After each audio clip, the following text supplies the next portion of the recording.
प्यारे बच्चों, सुप्रभात। आओ हिंदी व्याकरण सीखें कार्यक्रम में आप सबका हार्दिक स्वागत है। प्यारे बच्चों, आशा है कल का पाठ आपको समझ में आया होगा और आपने उसका अभ्यास भी किया होगा। कल के पाठ में हमने स्वर तंत्रियों में कंपन के आधार पर व्यंजन के दो भेदों का सबसे सरल और सटीक विश्लेषण किया था। उसी के अंतर्गत सघोष और अघोष व्यंजनों को पढ़ा। प्यारे बच्चों, आज का हमारा पाठ है उच्चारण में लगे प्रयत्न के आधार पर व्यंजन भेद। जब हम किसी व्यंजन का उच्चारण करते हैं और उसमें जो प्रयत्न लगता है, अर्थात श्वास की प्राण वायु की मात्रा कितनी निकलती है, उसके आधार पर व्यंजन के दो भेद होते हैं। आप इसको समझ सकते हैं, व्यंजनों के उच्चारण में लगे प्रयत्न के आधार पर व्यंजन भेद अथवा उच्चारण में लगी श्वास वायु अर्थात उच्चारण में लगी प्राण वायु के आधार पर, प्राण वायु की मात्रा के आधार पर, जो प्राण वायु है, जो श्वास वायु है, जो श्वास है, वो कितनी मात्रा में लगी है, कम लगी है या ज्यादा लगी है, इस आधार पर व्यंजन के दो भेद होते हैं। नंबर एक,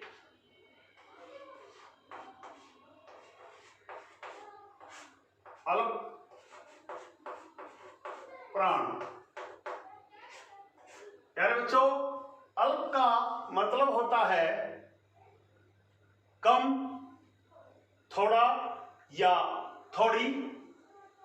प्राण वायु, सांस, श्वास। अब परिभाषा देखिए, अल्प प्राण, अल्प ने थोड़ी, प्राण मैंने वायु, सांस।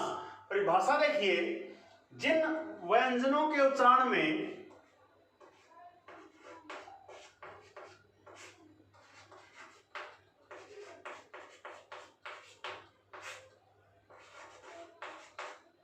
जिन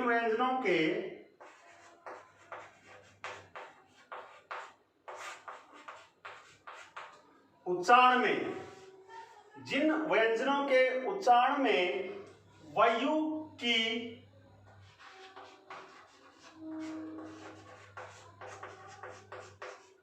आप कह सकते हैं प्राणवायु, जिन व्यंजनों के उच्चारण में वायु की मात्रा कम, अल्प प्राण, कम निकलती है,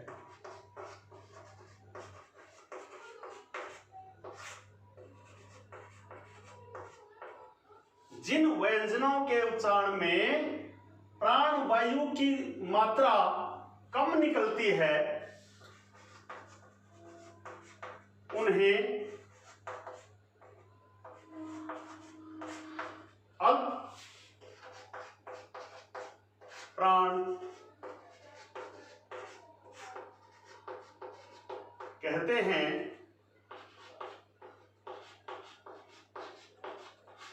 जैसे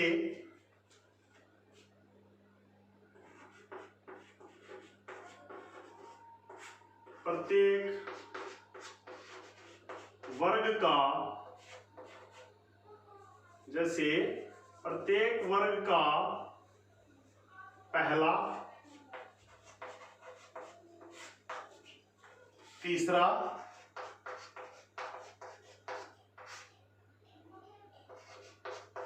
पांचवां व्यंजन। मैं इनको आपकी सुविधा के लिए ब्रैकेट में अर्थात कोष्ठक में लिख देता हूं। वर्ग मैंने आपको समझाया था सघोष और अघोष में भी, और वर्णमाला के दौरान भी वर्ग बताए थे। क वर्ग, च वर्ग, ट वर्ग, त वर्ग, प वर्ग। उन्हीं वर्गों में से प्रत्येक वर्ग का पहला, तीसरा और पांचवा। जैसे क वर्ग की बात करूं तो क, तीसरा ग और अंग। इसी प्रकार च, ज, य, ट, ड, ण, त, द, न, प, ब, म तथा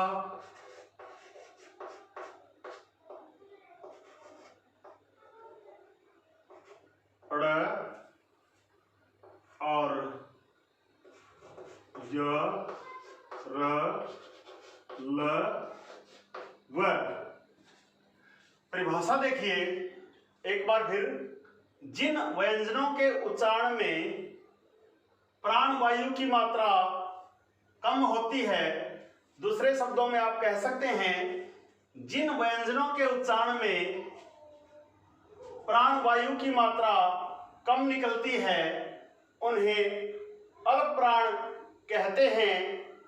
जैसे प्रत्येक वर्ग का पहला, तीसरा और पांचवा वर्ण। जैसे क, ग, अंग, ज, च, ज, य, ट, ड, ण, त, द, न, प, ब, म तथा दो जो आगत वर्ण होते हैं अड़ और ढ, उनमें से एक अड़ तथा य, र, ल, व आदि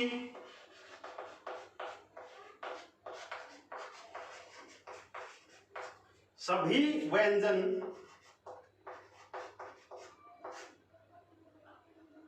अल्प प्राण के अंतर्गत आते हैं। अरे बच्चों, जिन व्यंजनों के उच्चारण में प्राण वायु की मात्रा कम निकलती है उन्हें अल्प प्राण कहते हैं। जैसे प्रत्येक वर्ग का पहला, तीसरा, पांचवा अर्थात क, ग, अंग, ट, ड, ण, च, ज, य, त, द, न, प, ब, म, अड़ तथा य, र, ल, व आदि जो व्यंजन हैं वो अल्प प्राण के अंतर्गत आते हैं। अरे बच्चों, आशा है आपको अल्प प्राण अच्छी प्रकार से समझ में आए होंगे। अब हम उच्चारण में लगी श्वास की मात्रा के आधार पर अथवा उच्चारण में लगे प्रयत्न के आधार पर व्यंजन का दूसरा भेद करेंगे, पढ़ेंगे, जिसका नाम है महाप्राण। महा का मतलब बड़ा, ज्यादा, प्राण वही श्वास, वही वायु। जिन व्यंजनों के उच्चारण में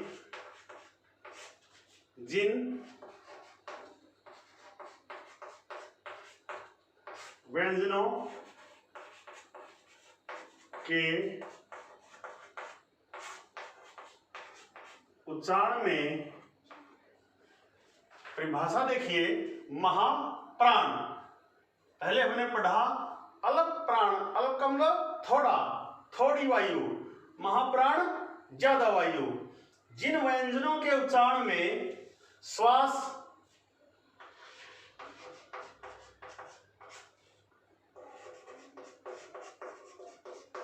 की मात्रा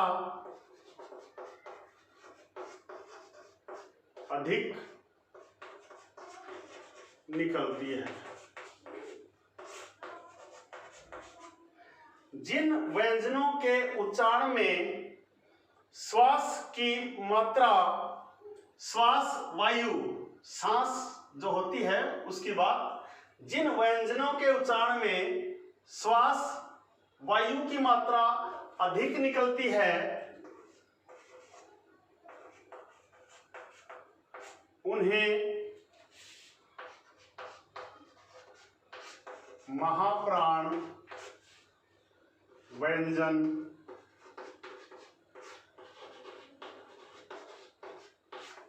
कहते हैं। जैसे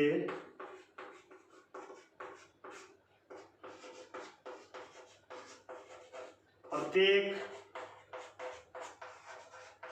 वर्ग का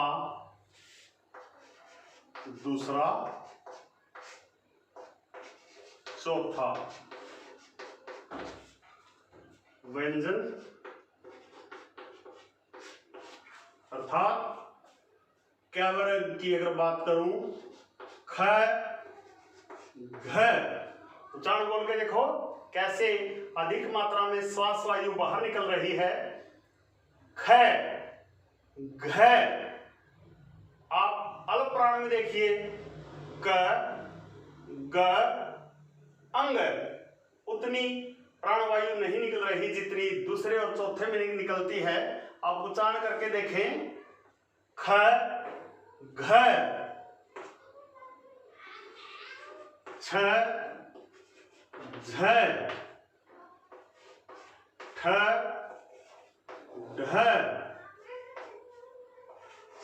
थ ध, फ भ, तथा दो आगत वर्ण में से दूसरा आगत वर्ण ढ और स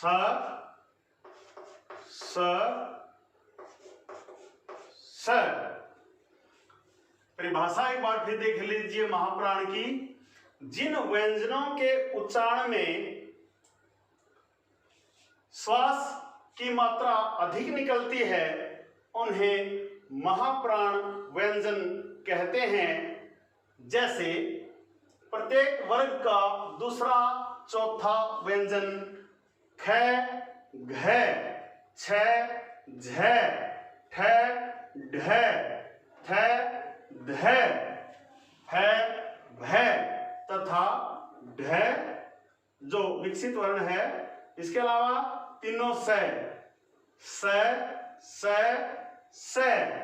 और है आदि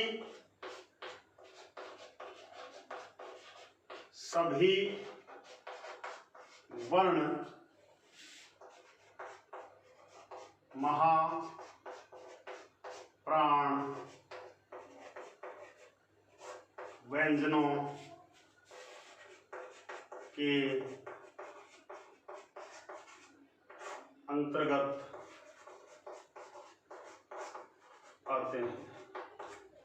अरे बच्चों, ये था आज का हमारा पाठ जिसका नाम है उच्चारण में लगे प्रयत्न अथवा प्राण वायु की मात्रा के आधार पर व्यंजन भेद। प्यारे बच्चों, उच्चारण में लगे प्रयत्न अथवा प्राण वायु की मात्रा के आधार पर व्यंजन के दो भेद होते हैं। Number 1 अल्पप्राण, number 2 महाप्राण। अल्पप्राण जिन व्यंजनों के उच्चारण में श्वास वायु की मात्रा कम निकलती है उन्हें अल्पप्राण कहते हैं। जैसे प्रत्येक वर्ग का पहला, तीसरा, पांचवा, अर्थात क ज अंग, च ज ञ, ट ड ण, त द न प ब म ड़ और य र ल व आदि जो व्यंजन है वो अलग प्राण के अंतर्गत आते हैं। ठीक इसके विपरीत महाप्राण अर्थात अधिक वायु, महा माने ज्यादा, बड़ा, अधिक मात्रा में वायु, जिन व्यंजनों के उच्चारण में श्वास की मात्रा, प्राण वायु की मात्रा अधिक निकलती है उन्हें महाप्राण कहते हैं। जैसे प्रत्येक वर्ग का दूसरा और चौथा वर्ण, जैसे ख, घ, छ, झ, ठ, ढ, थ, ध, फ, भ और दो विकसित वर्णों में से दूसरा ढ और स, है आदि जो वर्ण हैं वो महाप्राण व्यंजन के अंतर्गत आते हैं। प्यारे बच्चों, मुझे आशा ही नहीं पूर्ण विश्वास है कि आज का पाठ आपको अवश्य ही समझ में आया होगा। प्यारे बच्चों, यदि आज का वीडियो आपको पसंद आया है तो इस वीडियो को ज्यादा से ज्यादा शेयर, लाइक और कमेंट जरूर करें। प्यारे बच्चों, यदि आप वास्तव में गंभीरता के साथ हिंदी व्याकरण और हिंदी भाषा को सीखना चाहते हैं तो संगम टीवी हिंदी व्याकरण को सब्सक्राइब जरूर कर लें और वीडियो पर दिए बेल आइकन को जरूर दबाएं ताकि संगम टीवी हिंदी व्याकरण के पाठों का सबसे सरल और सटीक विश्लेषण जैसे ही YouTube पर अपलोड हो उसका नोटिफिकेशन सबसे पहले आपको मिले। प्यारे बच्चों, खुश रहें, मस्त रहें, योगा करें, स्वस्थ रहें, आपका दिन मंगलमय हो।